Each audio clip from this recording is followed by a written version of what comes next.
Johnson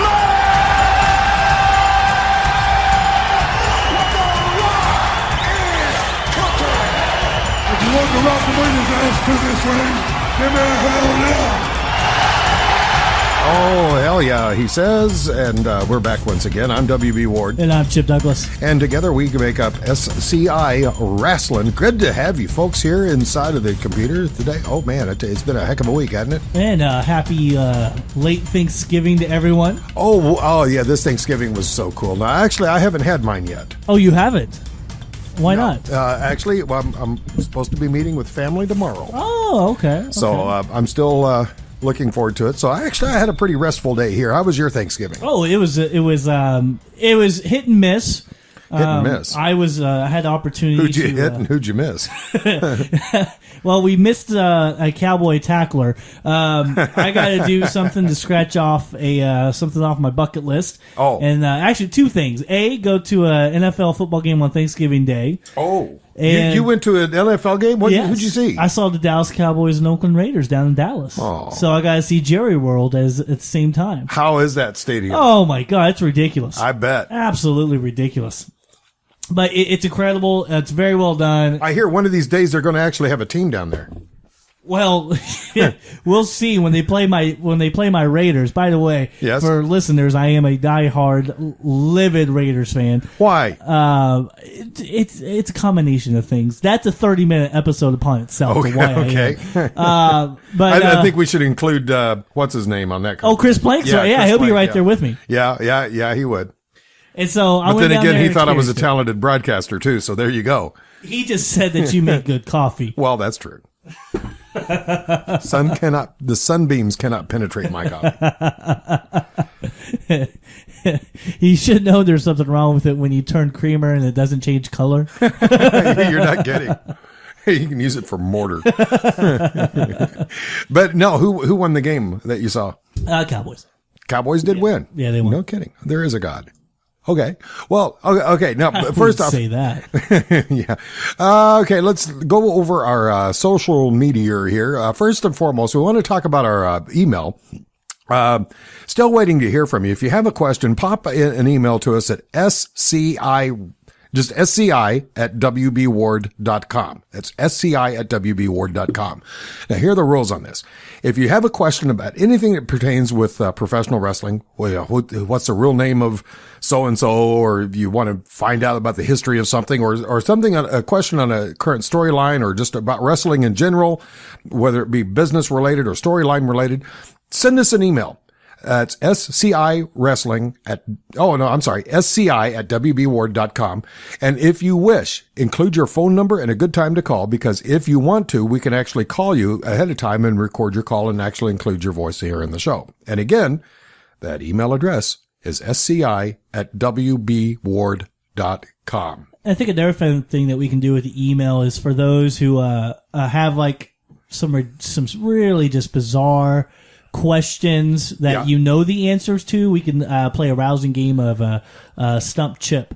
Oh, okay, cool. Because I'll see the email first before Chip does. Exactly. So I won't see them before you will. Stump the Chipster. So if you have some really bizarre questions that you don't think I'll get to. It's Twitter time. Oh, look at that. Okay. Oh, let me pull that up. Boy, okay. It snuck up on us. Yes, it did. Apparently, they wanted to play Stump the Chip. Stump the Chip, yep. Do you remember Ralphus from WCW? Ralphus? Wasn't that the forerunner of Hugh Morris? No. Kind of a precursor. No, Ralphus was the bodyguard with Chris Jericho. And honestly, he wasn't much of a bodyguard. Okay. He was about 400 pounds, had a belly that was twice the size of yours. Oh, my gosh. And had less teeth. Don't make fun of that. I mean, this is just a case of Dickie Doo. What's that? My tummy hang out further than my Dickie Doo. Anyway, what about Ralph? Ralph over there? The segue, Bobby Heenan quotes at Bobby Heenan said, Twitter handle. Yes. Ralphus is quite the looker. Yes. And that's about it. So, and that's a quote from Bobby Heenan that he said on a live recording of Nitro. Ralph is quite a looker. Ralphus is quite the looker. And for those who do not know who Ralphus is, Google it and then you'll laugh. And the sad part was, I'll bet you Heenan was serious when he said that. I don't know about that one. Well, the truth, I don't think he was ever serious about anything. No. Okay, before we get into finding out who was the idiot and who was the hero on the predictions of Survivor Series, they're unifying the titles in the WWE. I personally, I think it's high time they did this because, quite frankly, I don't know about you, but I was starting to get confused over who had which title, and which title was actually more important, and which title had the more prestige. And I think it made their storylines a little bit more complicated than the storylines needed to be. Because I would like to think I'm not the only one who was getting confused. Oh no, not at all. It was something that was made back when they did the brand split, when they had legitimately separate shows, when they had a Raw champion and a SmackDown champion. Now, that's completely lost. So, there's no true understanding of who the real champion is. So again, what are the names of the titles? You got the World Heavyweight Championship, right, which is one that John Cena holds. And then there's the WWE Championship. It kind of reminds me of a story of marketing. Work with me on this and you'll understand my correlation here. There were 3 donut shops on one city street in Los Angeles. Right. One, the first donut, was it 3 or 4? The first donut shop, they were all doing equal in business. First donut shop one day put up a sign, said, best donuts in town. Okay. Their sales went up. The next week, the next donut shop put up a sign that said, best donuts in the state. Ooh. And so their business went up. And then the third one on the third week put up a sign that said, best donuts in the country. And their sales went up. Well, the fourth one was kind of left out in the loop because he didn't want to say the best in the world. So on the fourth week, he put up a sign up that said, best donuts on this block. Okay. Did I miss it? Yeah. See, the others were trying to be way too big. Right. Best in the city, best in the state, best in the country, and all he had to do was be the best ones on the block. Did sales go up? Sales went up. Oh, okay. Sales went up. And I think this was the trouble they got into with the world title. Which one was more prestigious, the world title or the WWE title, when all they had to do was just be the best one in the ring. Right. They didn't have to worry about being the best in the world or the best in the WWE. They just had to be the best right then and there, and that's all they needed. Well, and the World Heavyweight title has really not been significant until now that John Cena holds it. Now, here's the question though. When they do the TLC match, right, hanging those 2 titles up, what I think is going to happen is nothing. I think Cena's going to be up grabbing the WWE Championship, while Doofus is on the other end grabbing the World Heavyweight Championship. Ooh, so it could carry over to Royal Rumble. Yes. Oh, okay. That's kind of what my thinking is right now. That. I think they're going to go up at the same time and come back down with just the same belts. Reversed. So there's no true winner of that. Just reversed is all. That would suck to pay money to see that. It wouldn't it though? And I think that's probably what's going to happen. Speaking of creative having problems, okay, there has been a recent article stated that creative is under some really, really bad stress. And they're really having trouble trying to grab a hold of current storylines, which we can tell. Well, and this is news? Exactly. But it's a real shame because the fact that these guys are... In other news, ladies and gentlemen, it's winter. What's sad is the fact that these guys fear for their jobs. Yeah. So they're afraid to pitch an idea or really go forward with an idea because if it fails, it's a risky job. It's a risky job. Yes, so if they fail at it, then they're fired. And especially right before the holiday season, being unemployed before Christmas. Yeah, that would kind of suck. I've had experience that's not fun. Yeah, and we said here, and we do this basically armchair quarterbacking. Once a week on this show. Right. But in all fairness to the people in WWE Creative, they do not have an easy job, and it's real easy for you and I to sit here and pick them apart because we don't have anything riding on the line. But anybody listening to this show has to understand that what you just said was true. They're afraid so much to the point they can't even pitch the stories now because if something doesn't work, they're out on the street. Right. So it's a very high pressure position. So I do not envy them their job. Do I think I could do a better job? I don't know. Would I ever want to try to do a better job? No. That is not a job I would want to have. That is something for somebody else. I could not handle that kind of pressure. I know I would like to try it. I don't know if I would be able to do it for a long period of time, because what people have the misunderstanding about creative writers is the fact that these guys write television for 6 hours. 6 hours of television a week. Yeah, that's tremendous responsibility. Every single week of the year. Yeah, there's no days off. There's no days off. So there's not a sitcom on television that has that much writing involved in it. So to be able to create something new and create something relevant for a whole year or 2 years or 3, 5, 10 years is very, very difficult. While simultaneously trying to predict the tastes of the public several months down the road. Yeah, trying to keep a pulse on what the public likes. Oh man, that's and what Vince McMahon likes. And being willing to change at a moment's notice. Yeah, a moment's notice. Yeah. Anything can happen, because you can have a really cool storyline set up, and all of a sudden the character that you have in there may break his or her arm, and there goes the storyline right out the window. You have to rewrite everything. I think what was the real most famous one for me is when they had Vince McMahon blow up in the limo.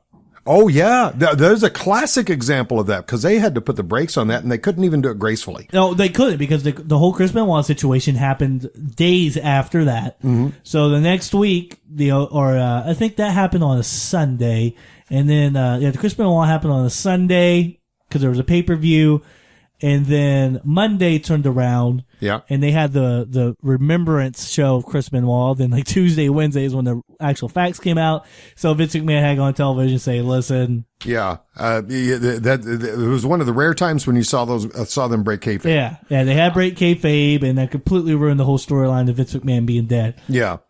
And they were actually trying to do a spinoff of the old Dallas Who Shot JR angle. Right. And Chris Benoit, of course, as you mentioned, he wound up, with his tragedy of killing his family and then committing suicide. Right. And, that has a tendency to bring things to a halt. Oh, absolutely. That's, and I don't make light of that, but that's a classic example of when storylines are changed in a moment's notice, and can be for the most bizarre reasons, because this is one bizarre profession in which to be. Okay. Are you brave enough now to look into our Survivor Series? Well, results? Let's do it. Let's see what happened. I don't think we did very badly. On the first one, we actually tied on this, because you and I both predicted that John Cena would win, and he not only won, he won by pin. But then again, he was up against Del Rio, so wasn't a whole lot extra that could happen. It was a given that Cena was going to win this one. Mm-hmm. I just didn't know where they were going to go from it afterwards. So it's really I'm kind of surprised they're doing a unification with him and Randy Orton so soon, because it wasn't built up. I think this should have been something that was built up and left for WrestleMania. Mm-hmm. So I'm questioning that decision. But yeah, as far as a match to have to pay money to see, this was kind of predictable. Now, speaking of changing storylines, the very next match here pretty much illustrates this as well, because originally this next match was supposed to be Randy Orton against the Big Show. Right. But what the hell happened to Big Show? I don't know if this is storyline or not. Okay. But he's out of action right now with a head injury. I have all my reports are not really 100% sure if this is something that's kayfabed. So we don't know if it's true or not. Okay. It'll be interesting to see how that folds out. But I do know the original storyline was for Randy Orton to win because of Triple H getting involved, and then it was going to be Triple H versus Big Show at TLC. Apparently, that's not going to happen now. So we'll see. That was apparently scratched. So we'll see. I'll let you have that, because you did predict Orton would win, and I would predict Big Show would win. But oh, did I predict that? yes, you did. Awesome. Look at that. 1-0. You do. 1-0. You do indeed. Okay. Next one, Punk and Bryan versus the Wyatt family. Now, I had picked the Wyatt family to win, and you said it was going to be a double DQ. But what happened on that one now? Well, Punk and Bryan won. Oh. And they won clean. So who would win this one? We don't. No one Neither. Does. No one does. That's a wash. So you're still one up. Dang. Okay. But you're still ahead. I wouldn't be complaining. Oh, that's true. Okay, we got the Rhodes brothers, Usos, and Mysterio versus the Shield. Speaking of which, though, how do you feel about who is he? Daniel Bryan, his kidnapping. It's just an old back to the old well thing. They're pulling up on this. Like poor Paul Bearer, he's been kidnapped by everybody. Kane's already been kidnapped once by this. I still kind of suspect the Wyatt family is actually the storyline is going to develop where they are mere puppets of the authority. And it's actually them who brought Kane, because you notice they dragged Kane off. We didn't hear from him, and next time we saw him, he's wearing a coat and tie. Right, he's with the authority. I'm wondering if the same thing's going to happen with the Prime. That's what I'm kind of gathering too. I think somehow or another they are encompassed with the authority. Okay, now in this one we just picked face or heel, and in both of our cases we said the face was going to win this match. Because there were just so many people involved, we just narrowed it down. The Shield and the Real Americans won, so we're still at 1-up because neither one of us predicted this one. Right. I didn't see the match. Did you see this one? No. Okay, I was just kind of wondering how that transpired because I did hear rumors, and I've read all the reports from this from the match. That Roman Reigns is the one that really stood out. He's the one that ended the whole series. Oh, okay. So he's the one that got the victory for his team. So I think this is a clear sign of a big push for Roman Reigns. Now the Diva Survivors match. Hold on, Yes. Speaking of divas, Yes. By the way, sometimes when I do the show, I kind of look at news and stuff like on my phone. Right. And I just found a picture of Caitlyn. Yes. Yes. She had some big news. Her Instagram. Holy crap. Did you see this? Look at this. Grab my phone. With the jewelry? No. Holy moly. No, look at that photo of her. Holy moly. Wow. Oh my gosh. Her feet never get wet. Wow. Wow, Caitlyn. So, man. My number is... Hello. It's gotta produce an echo. I'll be honest, I kind of got distracted by it. I can see why. Wow. Gorgeous. But, she's recently become engaged. Does she really? Yep. She's getting hitched. I forget who her boyfriend is. He's the president of some sports nutrient company. Okay, so he's not involved in wrestling. Not directly, anyway. Okay. But I saw a picture of her hubby-to-be, nice-looking gentleman, and saw the rock that was on her hand, and I thought you'd stumbled across a picture of her engagement ring. No. Yeah, it's pretty admirable. I'll be honest, I kind of take some wind out of my sails by hearing that now. Though. Well, just don't worry. What you just showed me would put plenty of wind in my sails. So I'm telling. Okay. She doesn't listen. Okay. No, I mean besides at home. Oh, but okay, anyway, okay. Now on the Divas Survivor match, again, because there were so many people involved, we just went with faces or heels. Right. You predicted the faces would win, and on this one, I predicted the heels would win. Now the actual outcome, Yes. You're 2-up. Yes, 2-0. The faces won. 2-0. Oh my gosh, Totally Divas. I wonder how AJ Lee took this. I bet you she was screaming all the way to the. I know it came down to AJ Lee and Natalya. I knew it came down to them too. So we're probably going to see some kind of push to Natalya to challenge AJ Lee. Well, good. It's about time they put a push on Natalya. Oh, absolutely. Absolutely. She is the best wrestler they have in WWE as far as women go. I've always wondered why they don't use her more because she is just the most technically proficient. Oh, for heaven's sake. You're ringing. Oh, for heaven's sake. You're ringing. Go away. Yes, I will call them. That's a first. That's never happened. Teach me to not turn off my phone. Live radio. Now, have you seen Totally Divas? Yes, it was last Sunday night. Yes. Okay, so and I got to tell you, I'm really kind of losing interest. I am too. Because they're starting to get goofy. They're starting to get. I mean, come on. They had one of the Funkadactyls in her gynecologist office, and they had the cameras in there. Really? Now I like it when they do the backstage stuff and stuff like that. That's cool because it does show the unique side of professional wrestling that one rarely sees. Right. But really? Yeah. They had to show the Funkadactyl talking about her sex life and everything. Wow. Wow. I mean, I don't mean to sound like a prude or anything, but really? Anything to get ratings, my friend. Man. Anything to get ratings. Well, I'm going to give it another shot because I still like the idea of what they do for the business. Right. We both enjoy the backstage aspect of it, seeing everything But they've gone backstage. through 2 seasons and they haven't had to do this yet, except for maybe doing the relationship with the marriage and the possible possibility of Natalya having a secret affair or something like that. But The gynecologist's office? Really?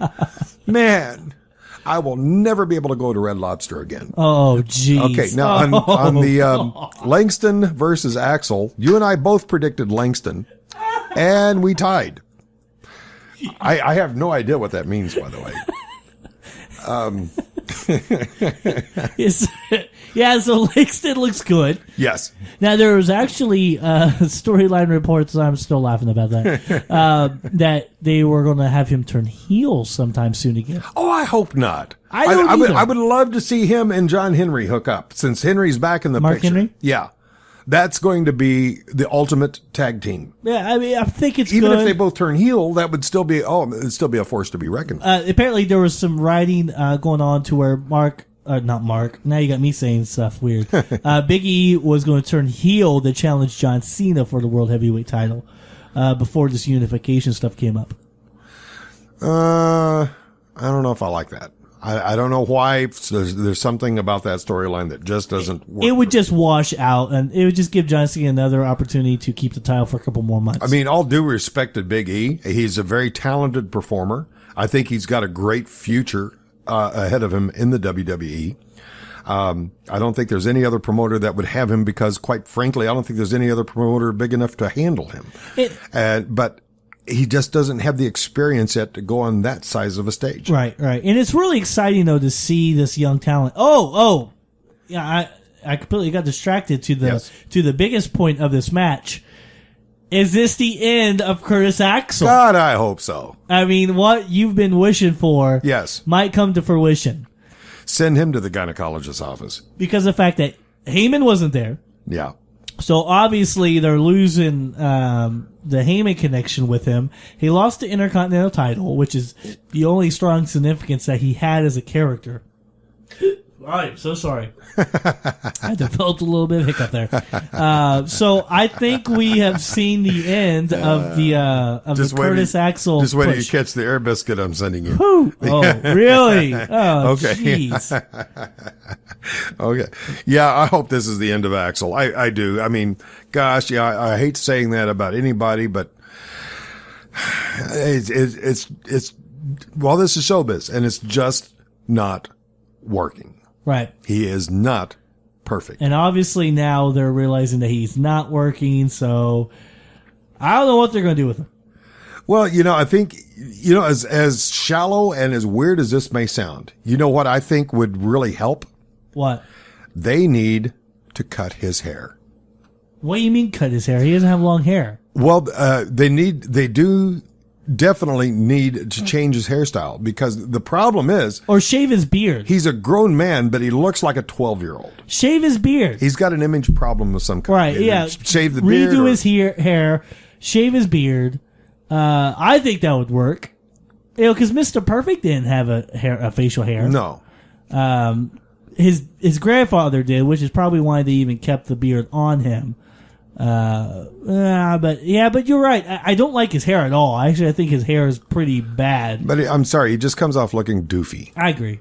So I think they need to take care of this. All right, pre-show. Miz, Kofi. You and I predicted. Let's see. I predicted the Miz. You predicted Kofi. I predicted Kofi just because I'd be different. And what happened?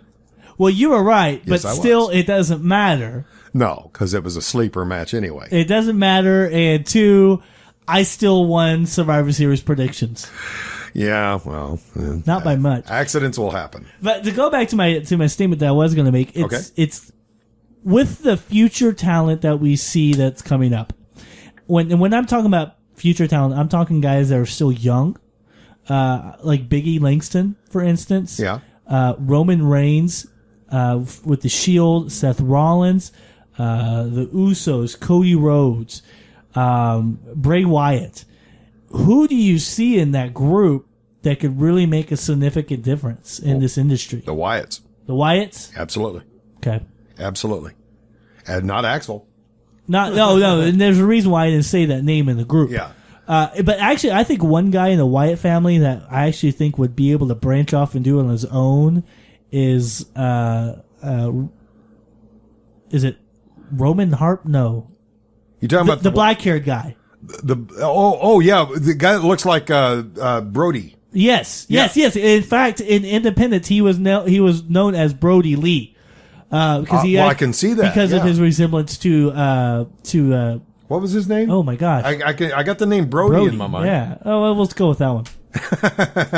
Jesus, you know who I'm talking about. I know exactly who you're talking about. I feel like an idiot for not knowing. Big Jim Brody or something like that. No. But it was he was just a big bruiser of a guy. Right. And Bruiser Brody. Bruiser Brody. That's that was it. Yeah. That's it. He was a bruiser kind of guy. Okay. But I think is Luke Harper. I think is his name now. Or I think you're right. And so, but he has that same mentality as Bruiser Brody. Yeah. And he wrestles a lot like him. So I can see him branching off from the Wyatts and have a very successful career. But I was worried you're going to say the guy with the sheep mask. No, I really don't see much for him, to be honest. I don't see a lot in him. He is going to be the future version of the guy that played the. Oh, Lord, he appeared on with. Oh gosh, I can't think of his name. He was the guy who was always the dumb guy until you heard the bell ring and then he snapped out of it. Oh, Luke Gallows. Luke Gallows. Festus. Yeah, Festus. No, Festus. This guy is the future even, Festus no. because Festus didn't last long. He did good. It was a good gimmick while it lasted, but it didn't last that long. And once it was over, it was over. Luke Gallows is awesome. Luke Gallows. Well, what's he doing now? He's doing Independence. Well, okay. But he's great. Enough Luke, said. if you're listening, I doubt you are. I love you. No homo. Yeah, I know. Okay. And Not that there's anything wrong with that. Thank you for that quick insertion there. Okay. A last minute match, which we did not predict because quite frankly, we just did not know, but it would have been interesting to see how we would have predicted this because, in the last minute match, it was, Mark Henry against Ryback.